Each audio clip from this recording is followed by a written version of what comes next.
Bonjour à tous, bienvenue au webinaire Team Sky Group. Il est 11 heures, nous allons entendre encore une minute ou deux afin d'avoir un maximum de participants dans ce webinaire, qui, je le rappelle aujourd'hui, va vous parler de BYOM et de BYOD, ou comment collaborer sans fil dans une salle de réunion avec son laptop, et le partage des caméras présentes dans cette salle de réunion, ainsi que tous les outils type microphone qui peuvent être dérivés sur un laptop sans fil.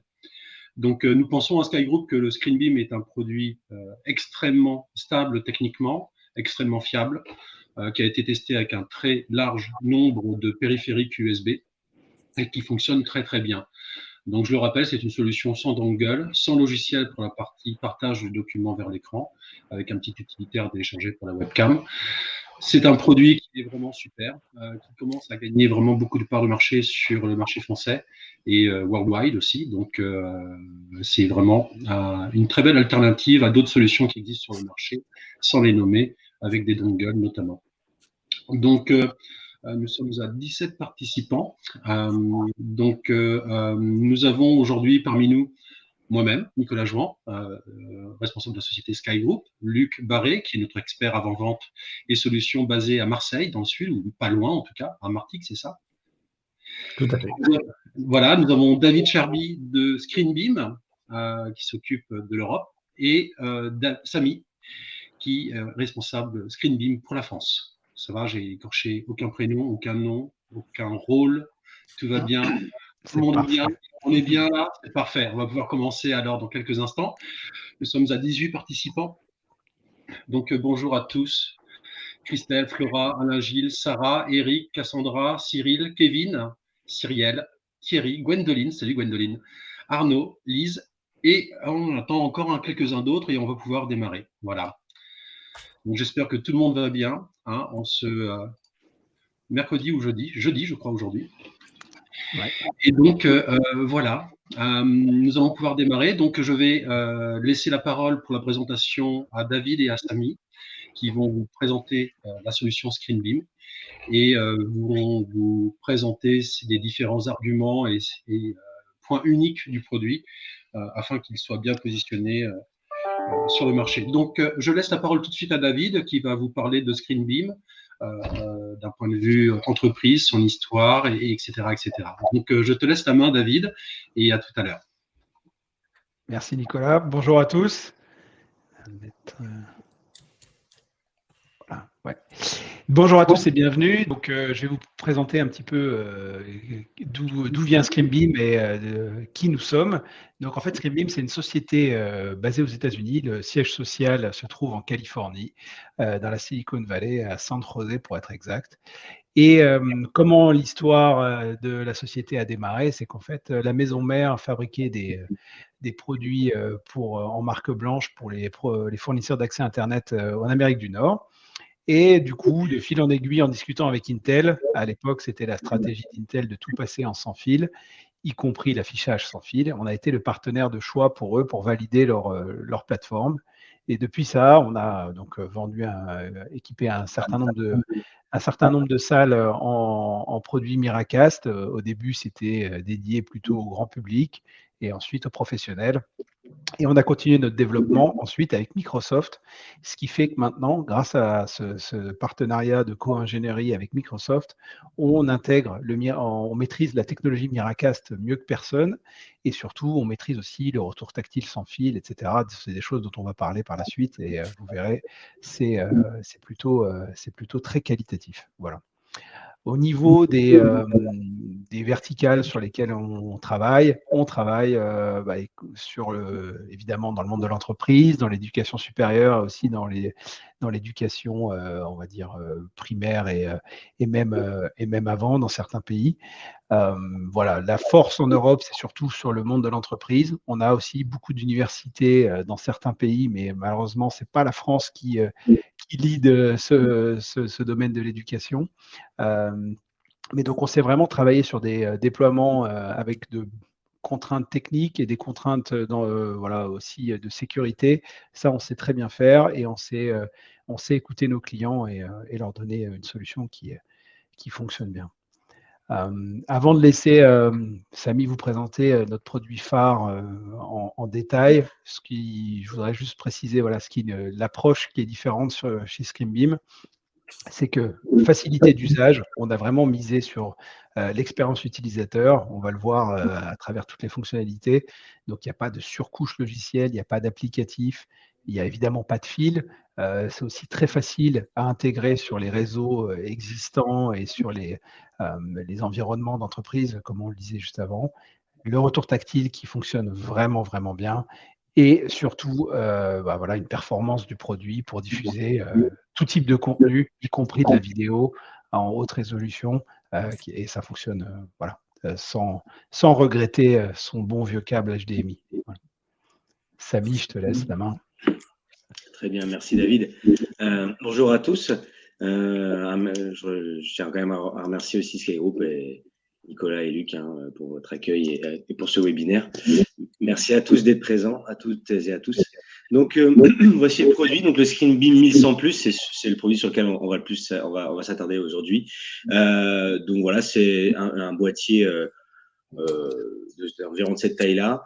Donc, avec quelques connectiques qui sont à l'arrière. Donc, vous avez la prise secteur, les ports USB avec un port USB 3, la prise RJ45, un HDMI in, HDMI out, et une sortie jack au besoin.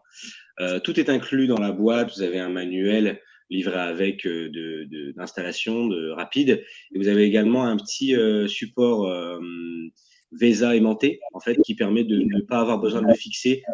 Si vous installez un écran avec un support mural, support chariot, mobile ou non, voilà, vous l'aimantez, pas besoin de fixer. Mais si le client préfère, il peut aussi le fixer sur un VESA 5.5 qui est prévu à cet effet. Donc voilà, donc ça c'est le produit. Et un petit sur l'image au-dessus, tout à droite, un petit lock Kensington aussi au besoin pour la sécurité. Donc là, sur cette slide-là, je vais détailler par la suite. C'est un résumé des principales fonctionnalités que je vais détailler. Donc, on va commencer par le mode d'affichage. Donc, le mode d'affichage, il y en a 3. Ici, on peut voir le single view et le quick switch. Alors, le single view, qu'est-ce que c'est? Je suis connecté au ScreenBeam, donc au Windows K, et donc le Miracast, raccourci du Miracast sur Windows avec Microsoft. Et une fois que je suis connecté, le ScreenBeam n'est plus visible par personne. C'est-à-dire qu'il faut que je me déconnecte pour que quelqu'un puisse le détecter et se connecter. Juste aussi une petite parenthèse, mais la manipulation pour se connecter au ScreenBeam est toujours la même. Que vous vous connectiez en direct à celui-ci ou vous passiez par le réseau, peu importe, c'est toujours Windows K. Ça change rien pour l'utilisateur. Et ça, c'est volontaire aussi pour simplifier les choses. Le mode Quick Switch, qui lui est un mode, comme son nom l'indique, qui switch, c'est-à-dire que moi, je suis connecté, en train de diffuser mon PDF, et j'ai un collaborateur qui peut se connecter là et le voir, il va m'éjecter automatiquement. D'où le nom Quick Switch. Et le dernier mode d'affichage, de diffusion, qui est le mode multiview. Donc, comme son nom l'indique, en fait, voilà, vous pouvez partager jusqu'à 4 sources en simultané, en 4K, 30 FPS, et de n'importe quelle source, on va dire, c'est-à-dire que ça vienne d'un PC Windows, d'un Mac, d'un iPad, d'une tablette Android, peu importe. Il va splitter l'écran en 2, en 3, en 4, comme vous pouvez le voir sur l'image. À savoir, je reviens sur la slide précédente, que le mode, on fait également de la visioconférence sans fil et on vous en parlera plus en fin de présentation. Le mode visioconférence n'est disponible qu'en mode single view. C'est pas une limite du produit, c'est volontaire, dans le sens où en quick switch, si quelqu'un est en visio, c'est pas le but qu'il se fasse éjecter en pleine visio par un collaborateur. Et en mode multiview, ça n'arrivera jamais qu'on soit à 4 sur la même caméra dans la même salle de réunion en visio. Donc, voilà, ça c'est volontaire à ce niveau-là, mais c'est important de le savoir. Ensuite, ici, on attaque la partie réseau. Donc, le ScreenBeam 1100+, c'est un produit, et on est les seuls sur le marché à être configuré en hardware pour le coup de cette manière-là. On a 3 cartes réseau. Donc, on a une carte RJ45 qui est physique et 2 cartes sans fil, donc 2 cartes Wi-Fi en fait. Alors, ce qui lui permet d'être de base en simultané sur 2 VLAN en même temps. on a quasiment à 90% des cas la situation, c'est-à-dire on équipe des sociétés, que ce soit dans le secteur bancaire, dans le corporate, dans les entreprises privées ou publiques, qui ont facilement plusieurs VLAN et à minima donc un VLAN interne et un VLAN guest. Donc en fait, ce qui permet aux visiteurs externes de se connecter au VLAN guest tout en pouvant éventuellement faire de la visioconférence via ScreenBeam et de passer avec ce qu'on appelle du coup l'infracast, c'est-à-dire le Miracast par le réseau. Donc le ScreenBeam peut être à la fois connecté en RJ45 en filaire et à la fois en Wi-Fi à un VLAN guest. Il a son propre Wi-Fi local qui est paramétrable à votre guise, c'est-à-dire qu'on peut lui dire et on peut lui demander de donner accès à Internet ou non via le RJ45. Et il a également sa carte peer-to-peer, c'est-à-dire qu'il peut aussi également ne pas du tout être intégré à aucun réseau et vous allez pouvoir quand même vous connecter à celui-ci, diffuser, partager et avoir le retour tactile natif Windows sans latence, sans aucune application, comme toujours. Et voilà, son Wi-Fi local, il permet notamment de faire du AirPlay et du Chromecast, et donc du coup, tout en ayant toujours accès à Internet. Parce que c'était ça la petite problématique de base. Donc nous, on n'a aucun souci là-dessus. Voilà. Donc là, je continue sur le réseau, sans trop rentrer dans le détail. Le ScreenBeam, on peut lui changer grâce à ces 3 cartes réseau notamment, on peut lui changer son canal et sa bande de fréquence. Donc, pour vous donner un exemple concret, on équipe des fois des entreprises qui mettent des ScreenBeam dans des entrepôts ou dans la logistique. Et en fait, voilà, ils ont des talkie-walkie, des appareils Wi-Fi et Bluetooth sur des bandes de fréquences bien définies. Des fois, on me dit, voilà, la bande de fréquence 45, le canal 45, il est pris, on peut pas l'utiliser. Bon, bah, nous, on peut y aller, on peut aller du 36 jusqu'au 165, donc c'est pas un souci. Vous avez du choix, au moins ça permet de pas surcharger. Et s'ils se mettent uniquement en Miracast, aucune interférence avec les autres matériels utilisés au sein de la société. Donc vous avez le NGO, Non Group Over Infrastructure, et AGO, Automatic Group Over Infrastructure. C'est une des fonctionnalités aussi du ScreenBeam par rapport au réseau. Voilà. Donc le Ghosting King, on a un lien, on pourra vous le partager, de la démo du Ghosting King, qui est le retour tactile breveté avec Windows et les écrans compatibles, et tous les écrans sur le marché sont compatibles en interactif, du moins les derniers modèles de ces dernières années, où vous avez en fait la trace fantôme avec quasiment pas de latence, ça saccade pas, c'est-à-dire c'est vraiment fluide au niveau du tracé quand vous êtes en mode viewboard, vous êtes en mode paperboard, etc. numérique, donc tableau blanc. Voilà, vous avez la meilleure expérience à ce niveau-là, grâce à ça. On a une petite fonctionnalité affichage dynamique. Donc le ScreenBeam, il a 150 mégas de mémoire tampon. Il peut charger un écran d'accueil, par exemple, ou un menu de restaurant, plutôt qu'à l'ancienne, entre guillemets, quand on mettait une clé USB dans un écran pour faire charger un contenu. Lui, là, sur un serveur local ou en cloud, vous pouvez lui faire charger des templates et des gabarits définis en amont.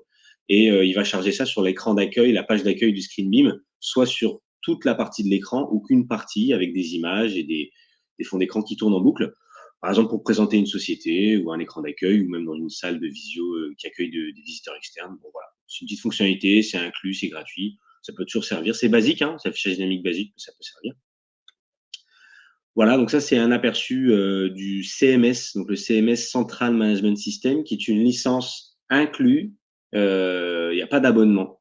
Tout est inclus avec le boîtier, qui est en mode premise. Du coup, on installe ça sur une VM ou un PC. Et ça vous permet de piloter tout votre parc de ScreenBeam, même s'il y a des centaines de ScreenBeam. Chaque ScreenBeam a sa propre interface à lui, mais là, avec cette interface-là, vous pilotez tous les ScreenBeam, toutes leurs configs en simultané, et vous avez accès à tous leurs paramètres.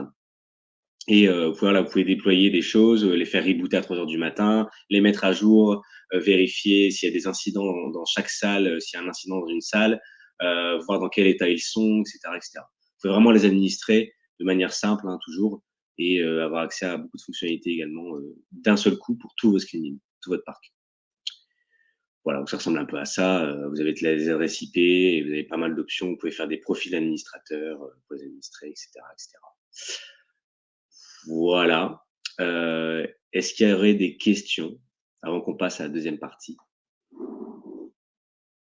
Je t'entends pas, Nico. Voilà. Oui, il y en a. Nous avons une question de Kevin.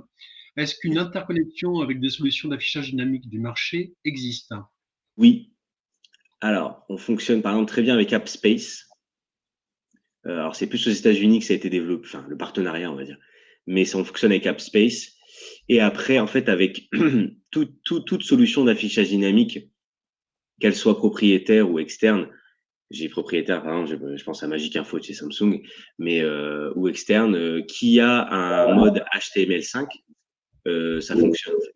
Voilà, on a par exemple des intégrateurs qui ont leur propre solution à eux, qui sont éditeurs d'affichage dynamique, qui ont déjà testé et ça fonctionne. Linux, non. Je vois la question, la compatibilité Linux, non. Connecter Voilà. avec Linux, c'est-à-dire que si je veux me connecter avec un Chromebook ou avec une tablette Android, je peux ou pas? Oui, ça Oui. oui. On est compatible avec Android et Chrome OS, ça, il n'y a pas de problème, on supporte les deux. Pour Linux, en fait, c'est pas tout à fait. Officiellement, on dit non, mais je sais qu'il y a des surcouches de Linux qui supportent le Miracast, et dans ce cas-là, oui, on fonctionne avec Linux. Mais le problème, c'est qu'il y a tellement d'éditions de Linux que voilà, il n'y a pas une réponse 100%. Ouais, Comment ça se passe pour la mise à jour des firmware, s'il te plaît? Tu peux Alors, nous expliquer? la mise à jour des firmware, on en fait régulièrement, au moins une par trimestre minimum, parce qu'en fait, vous allez voir par la suite, on est compatible avec énormément de solutions sur le marché, que ce soit en affichage et en visioconférence surtout. Donc on met, et la visioconférence, comme vous le savez, ne fait que bouger au niveau des speakers et des caméras. Donc nous, on met à jour en fait ScreenBeam pour les fonctionnalités qui sortent. Je dis n'importe quoi, mais par exemple récemment, là, voilà, il y a pas mal de constructeurs de visio qui commencent à lancer les framing avec les 6 têtes en même temps. Voilà. Et ça, bah, nous, ça nous force, entre guillemets, à nous mettre à jour pour prendre en charge de manière fluide et sans aucun bug ces fonctionnalités-là. Donc, on se met facilement à jour tous les trimestres. Alors, les mises à jour, comment ça se passe? Soit c'est vous qui les administrez avec le CMS et c'est vous qui décidez. Le streaming peut se mettre à jour tout seul via son interface. Et après, vous pouvez lui pousser une mise à jour directement depuis votre PC ou votre serveur quand vous le décidez, quand vous en avez envie, ou alors via à l'arrière du streaming avec un fichier ISO comme on le ferait avec Windows. Donc, il y a plusieurs manières de le mettre à jour de manière assez simple ou plus complexe. J'ai une autre question, Samy. Par rapport à la possibilité d'avoir un serveur on-prem sur site chez le client pour faire les mises à jour, j'imagine, de firmware et le contrôle de flotte, le CMS. Est-ce qu'il est possible d'avoir une solution en local plutôt que in the cloud? Oui, bah c'est un peu le cas. C'est le cas en fait, parce que quand on installe le CMS sur un serveur ou un PC, il est en local et il peut rester uniquement en local sur le réseau local. Je sais pas, David, si Non, c'est ça. En fait, le CMS, il est hébergé soit chez vous, intégrateur, et si vous décidez de le gérer comme un service pour vos clients, ou il est géré directement chez le client via un serveur du client. Nous, on n'a pas accès à ces informations. C'est aussi, on a fait comme ça pour deux raisons. C'est vrai que dès qu'on a des problématiques de cloud, il y a pas mal de questions qui viennent avec ça. Donc, nous, grâce à ça, il n'y a pas d'abonnement, pas de coût récurrent. Et en plus de ça, on n'a pas accès, on n'a pas de données sensibles du client en notre possession. Voilà. Donc, j'espère qu'on a répondu à Cyril. oui. Et LCS, je connais pas. Faudrait tester. Si LCS a un mode HTML5, c'est potentiel, c'est normalement compatible, ouais, tout à fait. Il faut juste que la solution d'affichage dynamique. C'est généralement le cas. Voilà, donc oui, il y a pas de souci. Après, il faut tester, bien sûr, mais voilà. Très bien. Bah, oui, très bien. Là, on a fait le tour à peu près des questions. On va pouvoir continuer un peu plus loin. Donc, je te laisse reprendre la main, Samy et David. Et je reprends le présentateur. Voilà. Super. Mais, alors, là, c'est vrai que du coup, on vient de regarder en détail toutes les fonctionnalités essentielles d'affichage qui sont vraiment les fonctionnalités clés du ScreenBeam. Et maintenant, on va parler de la partie qui est aussi maintenant tous les jours au bord des lèvres de tout le monde, c'est comment faire de la visioconférence, comment rendre ScreenBeam faire en sorte qu'il devienne le hub sans fil de votre salle de réunion. Donc, on a sorti une fonctionnalité qui s'appelle ScreenBeam Conférence. Donc, ScreenBeam Conférence permet au ScreenBeam de lui connecter tous les périphériques de votre salle de réunion. Donc évidemment l'écran tactile, le retour tactile, une barre de visioconférence 3 en 1. Ça peut également être une caméra et à côté de ça, un système audio séparé. Hein. Voilà. Ce qu'on recommande, c'est que l'audio soit géré, l'audio in et out soit géré par le même device, le même hardware pour des qualités de son. Voilà. Donc, une fois que tous les périphériques sont connectés sur les ports USB à l'arrière du ScreenBeam, on a mis en place cette fonctionnalité ScreenBeam Conférence. Et grâce à Conférence, on va pouvoir arriver avec son PC, son Mac, dans la salle de réunion, se connecter au ScreenBeam et non seulement diffuser son image, et en plus de ça, récupérer tous les périphériques de la salle comme s'ils étaient connectés physiquement en USB sur notre machine. Alors voilà, c'est vraiment l'approche que nous, on a mis en avant. C'est que tout le monde vient maintenant avec son PC, tout le monde vient avec un device en salle de réunion. Donc grâce à ça, on rentre dans sa salle de réunion et on peut récupérer tout ce qu'on a mis comme matériel dans notre salle de réunion, tout ce qui a été fait comme investissement par le client dans sa salle et démarrer n'importe quel type de réunion. C'est ça aussi qui est important. Là, on en évoque quelques-unes de plateformes, Zoom, Teams, WebEx, GoToMeeting. On est également compatible avec Google Meet, voilà, avec toutes les autres solutions quasiment qui existent sur le marché. Voilà, on a mis en avant celles qui sont les plus utilisées. Alors, comment on fait ça? On a fait en sorte d'avoir un parcours utilisateur le plus simple possible. On a, voilà, comme malheureusement, on ne peut pas y échapper, on a un petit applicatif qui s'appelle ScreenBeam Conférence qui doit être installé sur les machines qui vont être utilisées. Et cet applicatif, il est assez simple d'usage. Il vous propose 2 choses. Project Only, donc sans récupérer les périphériques, et Project and Conference. Dans ce cas-là, vous allez récupérer les périphériques de la salle. Ce qu'on a fait, c'est qu'on a voulu faire deux choses pour garder un parcours utilisateur le plus simple.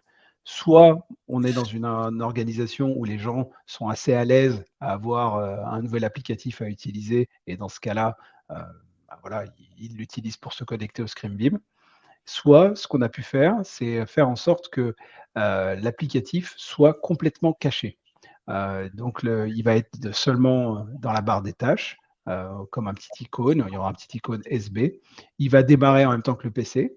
Et quand on va faire Windows K pour se connecter au ScreenBeam, eh ben l'appairage aux périphériques de la salle va se faire automatiquement. Et du coup, ce qui est intéressant, c'est qu'au niveau parcours utilisateur, en faisant Windows K, on se connecte au ScreenBeam, on tape son code PIN, c'est fini. Et là, on récupère l'écran, les périphériques de la salle et tout en un instant, et on peut démarrer n'importe quel type de meeting. Donc ça, c'est vraiment, on a vraiment essayé de faire en tout cas pour l'utilisateur, il ait la possibilité, si la DSI l'a voulu, d'avoir une sensation sans application, sans applicatif. Voilà. Donc il n'y aura pas de dongle, comme toujours, pas d'applicatif au niveau expérience utilisateur. Voilà. Et donc, ça, c'est vraiment un point important. Aussi, l'applicatif, ce qu'il faut savoir, c'est vrai que parfois, ça fait un petit peu peur, le mot applicatif, c'est que c'est vraiment quelque chose de très léger qui demande peu de ressources à la machine utilisée. Ça consomme peu de batterie, peu de processeur également, même quand on l'utilise. Donc ça, c'est quand même un point assez important. Et l'autre chose, c'est que c'est un applicatif qu'on peut pousser, comme beaucoup de solutions sur le marché, on peut le pousser en silencieux sur tous les postes des usagers d'une entreprise. Donc voilà, les gens peuvent l'avoir sur leur PC sans même s'en rendre compte. Voilà. Donc voilà, je vois qu'il y a déjà pas mal de questions. Peut-être qu'avant de passer à la suite, on peut Oui, déjà… absolument. Nous avons quelques questions de nos auditeurs. De la part d'Eric, le jeune Eric dans le sud, bonjour, quelles sont les limites en termes de nombre de laptops connectés dans la salle? Alors, c'est une très bonne question. Quand on est en mode ScreenBeam Conférence, on va être en mode par défaut qui est le mode Single View. Donc en fait, quand on est en mode conférence, on n'aura qu'un utilisateur à la fois. Donc c'est que la personne qui présente dans la salle qui aura la main sur l'écran et sur les périphériques de la salle. Voilà. Et combien de personnes peuvent se connecter juste pour du partage de documents? Partage de documents, on est à 4 personnes maximum. Pour la diffusion. Pour la diffusion. Oui, voilà. Pour la diffusion. Voilà. Mais, autrement, on peut être X personnes connectées, mais en attente de diffusion. Voilà, c'est ça. Il n'y a pas de... Et combien de personnes peuvent se connecter à la borne ScreenBeam en guest et être potentiellement, on va dire, capables de partager simultanément? C'est-à-dire qu'on affiche 4 à l'écran, mais combien de personnes peuvent se connecter simultanément? Que 4. En fait, les autres, comme le temps de connexion est très court, il suffit de faire Windows 4, se connecter, il n'y a pas besoin, il n'y a pas d'intérêt d'être en attente. En fait, si quelqu'un veut présenter, surtout en mode multiview, donc admettons qu'il y a déjà 4 personnes qui sont en train de présenter. Si quelqu'un d'autre veut présenter, il n'a pas besoin même d'attendre que quelqu'un se déconnecte. Si voilà, on part du postulat que les gens dans la salle vont être assez civilisés entre eux pour dire voilà, je vais présenter. Il fait Windows K, il présente, il va éliminer le dernier qui s'était connecté et voilà, il va actualiser le nombre de personnes. Voilà. Alors, il y a deux questions donc, de Cyril et de Pierre Thomas. C'est par rapport effectivement au guest avec l'application d'installer sur le poste. Quand un invité arrive dans la salle de réunion, comment il fait pour se connecter? Alors, c'est une très bonne question. Il y a une partie de la réponse qui va venir dans les slides suivants et une première partie de la réponse que je peux donner maintenant. La première partie de la réponse, c'est qu'on a fait délibérément le choix de dire qu'en général, la personne qui est invitée n'est pas celui qui prendra la main sur une salle de réunion chez un client chez lequel il va. Après, ce n'est pas du 100%, on est d'accord. Et c'est pour ça qu'on a une réponse alternative par la suite. Mais c'est vrai voilà, c'est ce qu'on s'est dit, c'est qu'en général, le guest, ce n'est pas lui qui va leader le meeting chez un client. Mais s'il le voulait, comment ça se passerait? Alors, il a deux options. Une qu'on ne recommande pas, c'est d'installer l'application en temps réel sur site. C'est pas, voilà, c'est pas fait pour. Et l'autre, on a une option qui est de garder un backup filaire grâce à notre switch qu'on va présenter après. Et grâce à ce switch, grâce à ce câble filaire, il pourra récupérer les périphériques sans pour autant avoir à débrancher quoi que ce soit dans la salle de réunion. Mais il les récupérera en filaire. Voilà. C'est-à-dire qu'il y aura un câble USB sur la table de réunion, c'est ça? Voilà, sur la salle ouais, exactement. De toute façon, on a remarqué également que la majorité des installations en Bring Your Own Meeting sans fil, que ce soit avec nous ou nos concurrents, en général, il y a toujours un backup filaire qui est installé. Donc, D'accord. C'est un backup filaire, il y a un backup filaire image et visio, du coup. Alors, il y a une question d'Eric. Alors, je comprends. Alors, je vais essayer de la traduire. Je suis pas sûr. Y a-t-il possibilité d'avoir un retour image vers les personnes connectées? Peut-être que, alors, Eric, est-ce que tu veux peut-être nous dire si tu parles d'une fonction de stream pour avoir un retour d'image sur des postes? On va attendre à ce moment-là sa question. Oui, c'est ça. Donc, est-ce qu'il y a effectivement un retour de stream du ScreenBeam pour des utilisateurs qui sont par exemple en fond de salle et qui ne voient pas bien l'écran et qui veulent avoir donc ce retour d'image sur leur laptop? Alors, c'est quelque chose qui va venir par la suite. On ne l'a pas encore de disponible. C'est quelque chose sur lequel on en travaille notamment pour l'éducation. Donc, ça va venir, mais voilà, ce n'est pas encore disponible. On a déjà une fonctionnalité qui peut répondre à certains cas. Ouais. Alors, j'aimerais juste préciser 2 trucs. C'est-à-dire que la connexion filaire, elle est disponible à tous pour se connecter directement via le câble. Mais si on a un guest qui arrive dans la salle de réunion et qu'il souhaite prendre la main sur les périphériques de salle, il n'aura plus qu'à installer le petit applicatif pour y parvenir. Donc, il faut faire attention, on va dire, aux notions de réseau dans ces moments-là, sur la politique de sécurité. Donc, dans la mesure où il y a une politique de réseau qui est relativement simple, dans un espace de coworking notamment, le produit est tout à fait, on va dire, exploitable. Voilà. De toute façon, ce qu'il faut garder aussi en tête, c'est que pour faire juste la diffusion, il n'y a pas besoin d'applicatif. Après, effectivement, pour récupérer les périphériques, soit installer l'applicatif, soit on va le voir avec le switch. On peut avoir également un câble qui permet de laisser un backup, une solution de failover. Voilà. Un USB pass-through, comme dit Cisco. C'est ça. Allez, c'est reparti.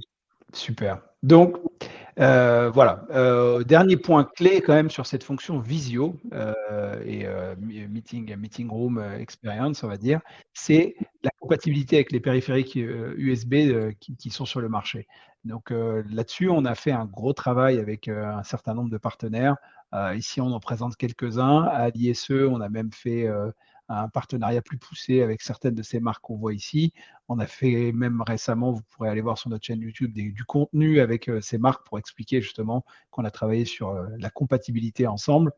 Donc, ça, je sais par expérience et feedback de nos clients, c'est un de nos points forts, et même Nicolas en parlait au début du call, au début du webinar, c'est qu'on est compatible avec beaucoup de solutions sur le marché, et ça, c'est quand même assez intéressant.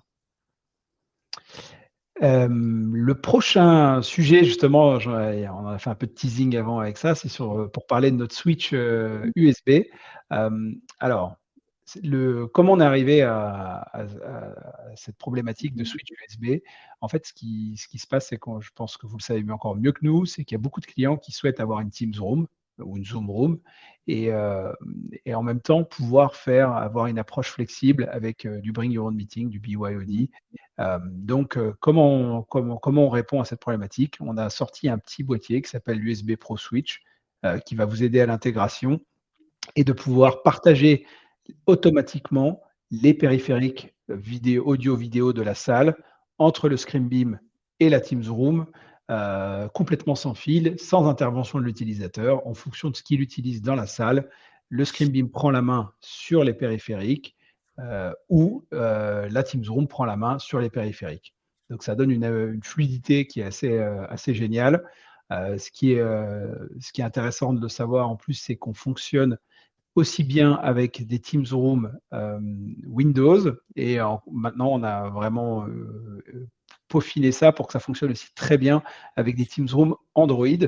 On a notamment beaucoup travaillé avec Logitech et leur Rallybar et Rallybar Mini pour que ça soit vraiment très très rapide et très fluide. Voilà. Alors, je présente un petit peu plus le boîtier, comment ça se présente. Il y a un côté avec 4 ports USB, on va mettre nos périphériques de salle, et un autre côté avec 2 ports USB qui vont être les sorties d'un côté vers le ScreenBeam, de l'autre côté vers la Teams Room. Et voilà, le ScreenBeam, lui, va automatiquement, même s'il y a un bouton qui permet de forcer les choses, automatiquement prendre la main sur la salle de réunion, sur les périphériques de salle, quand il en a besoin, et quand il n'en a pas besoin, il rend la main, et ça se fait de manière très fluide. Voilà.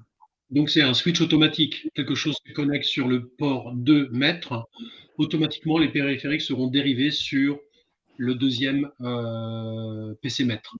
Exactement. Donc, on connecte, ça re-switch directement sur le premier, c'est ça? C'est ça. Il coupe les ports, il sait couper les ports USB, qui est une problématique bien connue au niveau du 5 volts. Et là, il fonctionne de manière intelligente. Voilà. Voilà, donc c'est totalement automatique. Il faut aussi garder en tête que le switch, c'est un accessoire. Ici, on le présente visuellement, mais il a peu d'intérêt d'être connu visuellement du client final. L'idée, c'est vraiment de l'aide à l'intégration. En plus, là-dessus, c'est vrai qu'on n'a pas encore beaucoup parlé de prix sur le ScreenBeam, mais on est assez bien positionné déjà d'un point de vue solution ScreenBeam 1100+, parce qu'on est à prix public. Voilà. 1349 € pour l'USB switcher. Exactement. Ce qui en fait, de notre point de vue, ici à Sky Group, l'un des produits les mieux positionnés en termes de prix par rapport au niveau de fonctionnalité. Ça va être très difficile de faire mieux, je pense. Voilà. Donc voilà, n'hésitez pas. Alors, ce qui est aussi pourquoi je disais que le switch permettait de répondre à la question d'avant. Donc ici, on vous présente comment utiliser le switch si on veut justement garder un backup filaire. Donc, c'est ce qu'on voit ici. D'un côté, la sortie va vers le ScreenBeam, et de l'autre côté, on laisse un câble USB disponible. Donc, c'est ici justement pour les guests qui n'auraient pas l'application conférence. Ils récupèrent les périphériques et ça va switcher entre le ScreenBeam et leur PC en fonction de l'usage. Donc, ça reste fluide. Évidemment, on repasse sur du filaire, mais c'est-à-dire que personne ne va se retrouver coincé. Voilà. Et donc, J'aimerais juste, excuse-moi, je te coupe David, parce que là, on va avoir une solution à 2 fils sur la table. On va avoir un câble USB pour les périphériques et un câble HDMI pour le renvoi du contenu du laptop vers l'écran de la salle. C'est bien ça. c'est bien Pas ça. forcément. Tu peux te mettre en sans fil, mais après, oui. Si Oui, tu veux un backup dans le filaire. cadre d'une connexion filaire. Non, mais pour le backup, voilà. Mais ce qu'on pourrait faire, et c'est vrai que là, c'est on n'a pas, on l'a Il est sur en ce option. schéma-là, mais Option. ouais, c'est pas plus lisible. Mais Il est optionnel, le câble HDMI. Ouais, il est optionnel. non, mais du coup, effectivement, donc on a un câble HDMI pour l'image et un câble USB-A pour les périphériques. Ce qu'on peut faire, ce qu'on a fait chez pas mal de clients, c'est regrouper ces deux câbles dans une station d'accueil type C. Et donc, dans la salle de réunion, on se retrouve avec un câble USB-C ou tout sans fil. Donc, voilà. On peut, Ouais. Tu veux mettre une dock. Et donc, juste pour vous présenter également le scénario avec une Teams Room Windows-based, la connexion se ferait. Voilà. Donc, on voit d'un côté le switch va vers, en fonction de la Teams Room, évidemment, il y en a qui ont le compute qui est déporté, d'autres le compute se trouve sous l'écran, mais en tout cas, voilà, l'USB du switch doit aller vers le PC de la MTR et de l'autre côté vers le ScreenBeam. Voilà. Et on a une petite nouvelle fonctionnalité aussi. Ça, je vais laisser Samy en parler parce qu'il le présente très bien. Et en plus, il vient de gagner un beau dossier grâce à ça. Donc, je vais te laisser la main, Samy. Ça marche. Je ne sais pas si d'abord il y avait des questions ou pas là, avant de terminer. Bon. Pour le moment, ça va. Je pense qu'il n'y a pas trop de nouvelles questions depuis tout à l'heure.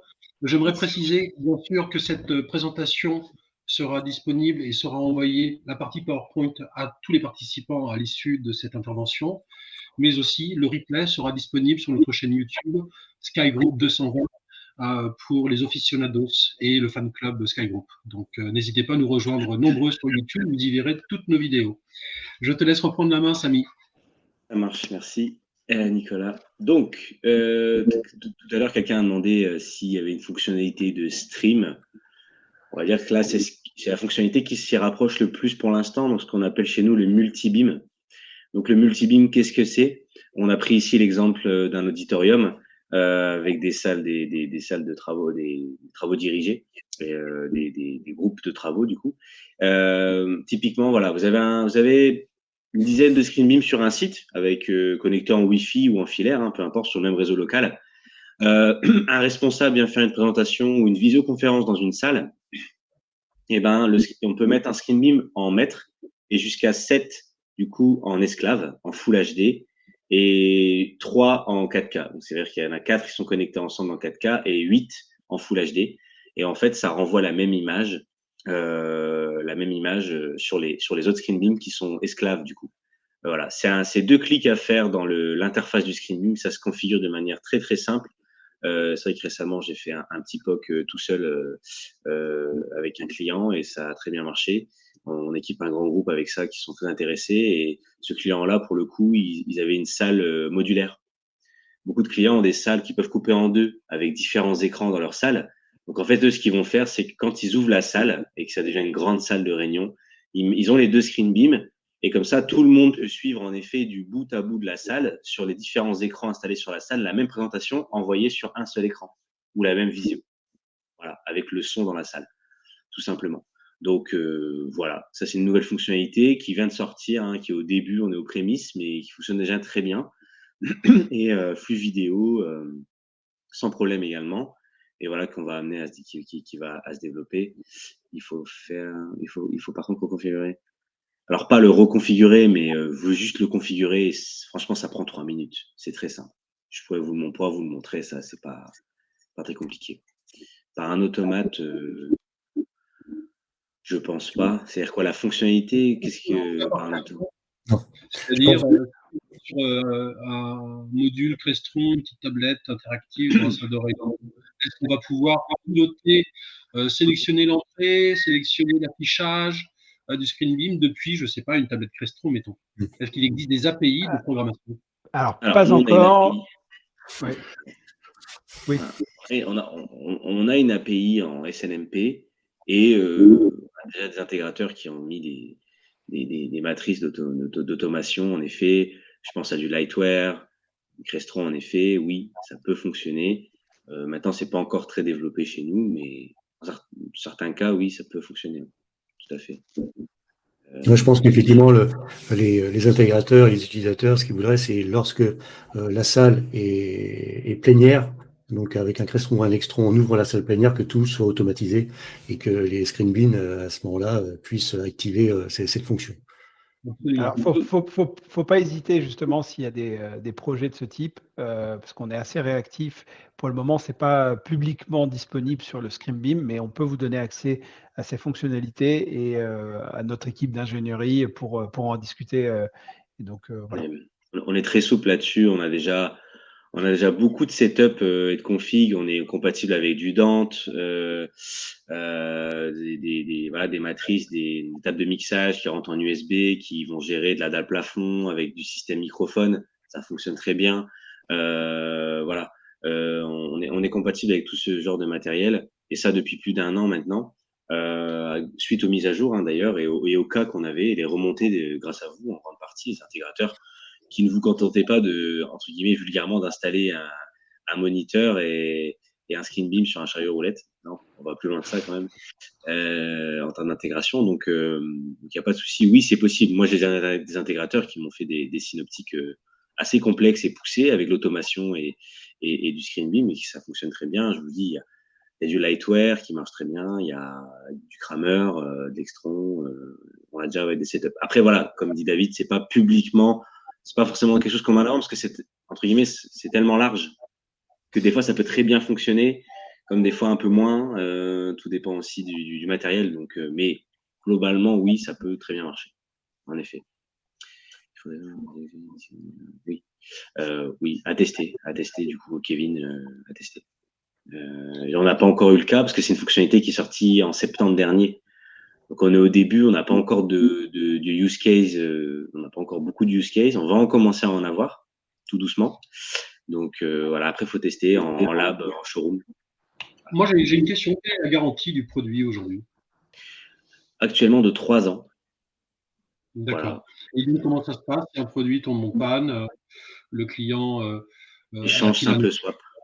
D'accord. Ouais, échange simple swap sur site, sans problème. Et sinon, on fait du spare, en fait, dès qu'on a des déploiements à partir de 30 à 50 pièces. On a moins d'1% de retour. Donc, moi, personnellement, j'ai pas encore vu de retour sur le Nissan Plus actuellement. Donc, voilà. Et éventuellement, vous pouvez l'étendre, cette garantie, par exemple, avec Sky Group, sans problème, à 5 ans, pour les appels d'offres, pour les gros marchés, ou même des clients qui voudraient juste plus le garder. Il y a possibilité de sauvegarder la configuration? Oui. D'accord. Et ensuite de l'importer lorsque l'appareil, le spare arrive, de l'importer ensuite en... Tout à fait, tout à fait, tout à fait. Ouais, c'est prévu, bien sûr, via le CMS notamment, qui est un outil vraiment puissant. Je le rappelle, c'est gratuit, il n'y a pas d'abonnement, tout est inclus avec le boîtier. Et après, nous, on est là pour vous accompagner au mieux et vous aider en cas de soucis techniques avec Sky Group notamment. On a tout ce qu'il faut. Donc, J'aimerais rappeler à tous nos auditeurs aujourd'hui que les produits ScreenBeam sont dans notre parc de prêt. Hein. On en a une quinzaine à disposition pour prêter ici et là, pour faire des POC, des tests, des maquettes, pour vous former.